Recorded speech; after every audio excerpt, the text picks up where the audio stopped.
কি করতেছো বাবু? প্র্যাকটিস করতেছি। আপনাদের প্র্যাকটিস কেমন চলতেছে? ভালো।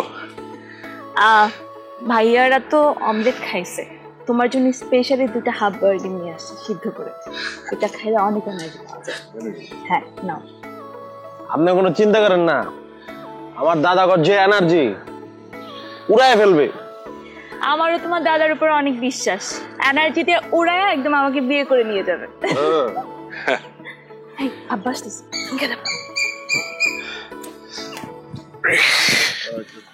খাবো না পরে, খাও। হ্যাঁ পিঙ্কু খা, তুই তোর লাগবো। কি অবস্থা? আসসালামু আলাইকুম। ওয়ালাইকুম সালাম। বাহ, ভেরি গুড। প্র্যাকটিস ঠিক মতো হচ্ছে তো না? জি ঠিকঠাক। তবে কিন্তু আচ্ছা, পরিচয় করে দেই, আমার ম্যানেজার। ও সবকিছু দেখাশোনা করে, তোমার দেখাশোনা সে করবে। কারো কিছু লাগলে সরাসরি বলবা, ঠিক আছে? প্র্যাকটিস ভালো চলতেছে তো না? একদম ঠিক। ভেরি গুড, ঠিকঠাক। আমি চাই সামনের কম্পিটিশনে তুমি চ্যাম্পিয়ন হও, চ্যাম্পিয়ন হয়ে আমার মেয়েকে বিয়ে করো, আর সাথে তো স্পেশাল পুরস্কারের গরুটা আছেই। হ্যাঁ, ওকে, ভালো থাকো। ওকে, প্র্যাকটিস করো। হ্যাঁ, গরু চিকেন শুরু করি আবার। আমি একটু শুরু করি। আসসালামু আলাইকুম ওয়া রাহমাতুল্লাহ। ওয়ালাইকুম আসসালাম।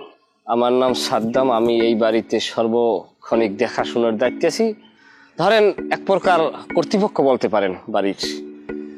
যাই হোক, এখন কথা কইছে ওই হেভিওয়েট হানিফ পালোয়ান, আপনি নাকি আম করে দেখাশোনা করবেন, সবকিছু আপনার উপরে নাকি? সবই আমার। আমি মানে বাজার সদাই করলে বাড়িতে রান্না বান্না হয়, আর যদি বাজার সদাই না করি সব না খাইতে হয়। এখন ভাই, এখন ক্ষমতা প্রদর্শন করব না, কিন্তু আপনাদেরকে দেখে মনে হইতেছে আপনারা সম্ভ্রান্ত পরিবারের ছেলে। তো আপনারা এইখানে না আসে আপনারা খর্ব আকৃতির মানুষের জাত উন্নয়নে ভূমিকা রাখতে পারেন, কিন্তু তা তো করেন নাই। এখন সেটা যদি ভাঙ্গে বলি, আপনারা দুপুরবেলা খাওয়া দাওয়া করে আপনারা দেশের দিকে চলে যান। ওই মেয়ে, এগুলো কি কইতেছেন? দুপুরের খাওয়া খায়া বাড়িতে চলে যাবো মানে? আমরা আইছি এনে খেলতে, খেইলা জিতটা আইরিনরে বউ কইরা আমগো বাড়িতে লইয়া যাবো, লগে গরুটাও লইয়া যাবো। ভাই আপনাদেরও গরুর প্রতি লোভ আছে, আপনারা তিনজন দেখলে তো। যাই হোক ভাই, আমি আসলে মানুষের সহযোগিতা করাটাই আমার ধর্ম। এই এলাকার যে পক্ষান্তরে যারা খেলবে আপনাদের বিপরীতে, তারা কেমন ধরনের প্লেয়ার তার যদি বিবরণ করতে যাই, শুধু এতটুকুই বললাম, প্রত্যেক লাতিতে সাফারি ভেঙে লাগবে, এত পরিমাণ শক্তিশালী তারা। এই মেয়ে মঙ্গু চিনো বললো যে কথা কইতেছে না কেমন প্লেয়ার, মানে এরা কেমন প্লেয়ার এটা দেওয়ার সময় নাই। আমরা কেমন প্লেয়ার এটা দেওয়া। আমার দাদারা চিনো, আমার এই দাদার কথা বাদি দিও, আমার কথা ধরলামই না। তুমি লইছো খেলোয়াড় লইতে, কে মেরে যাইবো?